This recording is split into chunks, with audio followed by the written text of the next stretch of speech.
When it comes to generating leads on LinkedIn, what we want to do is get high value prospects onto sales calls or just regular calls as fast as possible. Because on a call, we can have a human conversation and we can actually start to communicate more effectively what it is that we do and understand our prospects' problems, pain points, and present our solution, our services in a way that is actually suitable to them. The problem is, how do we get these people who've never heard of us, never heard of our company before, onto sales calls quickly?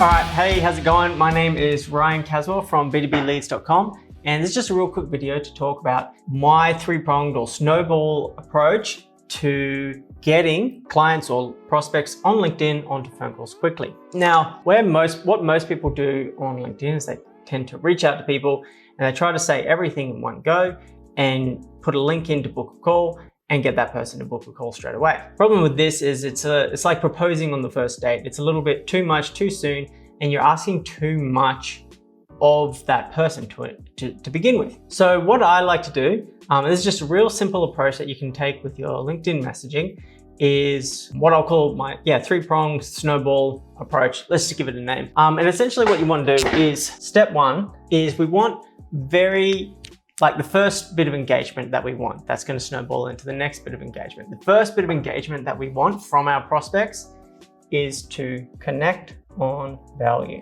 So what this means is that we're going to reach out to people to connect on LinkedIn. We're going to find our ideal target market and we're going to try and get them to connect with us for the value we bring. Hey, how's it going? My name is Ryan Caswell. I run an Aussie lead gen company.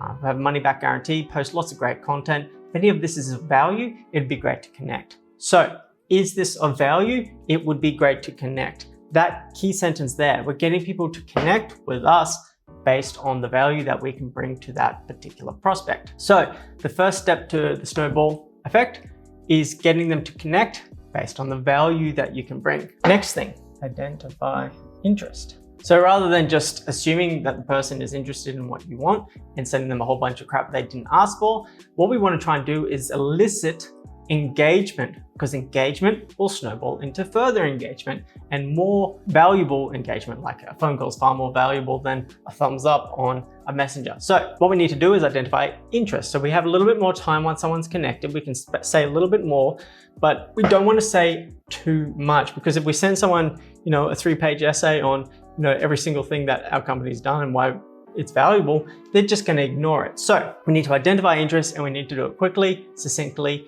and to the point.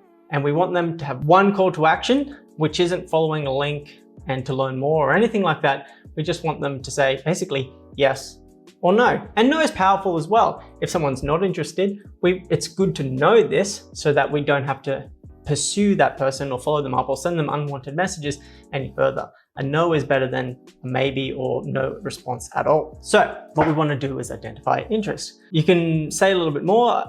You can even be as simple as, hey, nice to meet you. Hey is, for example, what I often do. Hey is lead generation, business to business lead generation, something you're interested in learning more about. Yes, no. It's that simple. And so if we can identify, yes, there is an interest, then what we can do is propose the call. And still, not necessarily just sending a booking link. So when you send a booking link, something like Calendly, where people can book into your calendar, this is great. This is obviously saves a lot of time, but people have, from my experience, have a bit of an issue. I feel like it is where they feel like they're being forced through a process or a system.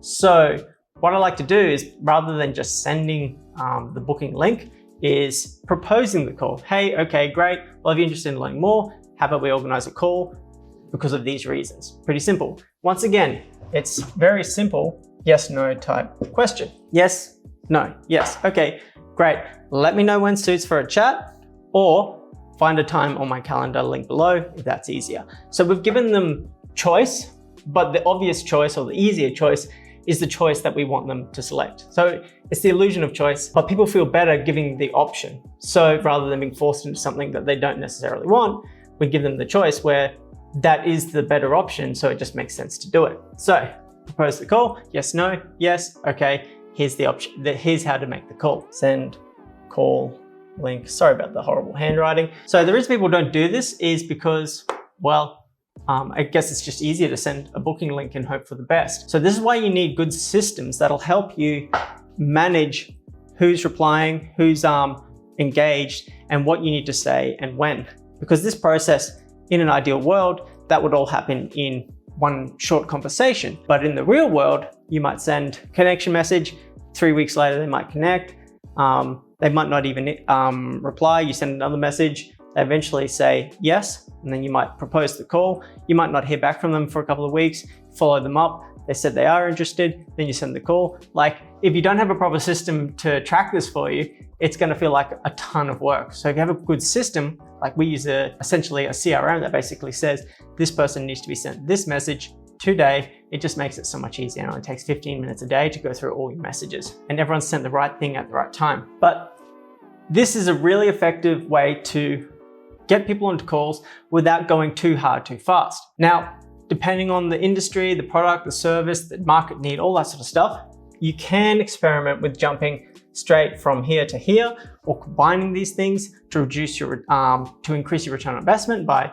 reducing your inputs into what you have to do here. But this is a great approach if you're trying to get that initial proof of concept to see if the process works, and then you can sort of tighten it up and make it more efficient later. So I hope that helps in terms of how to get people onto calls.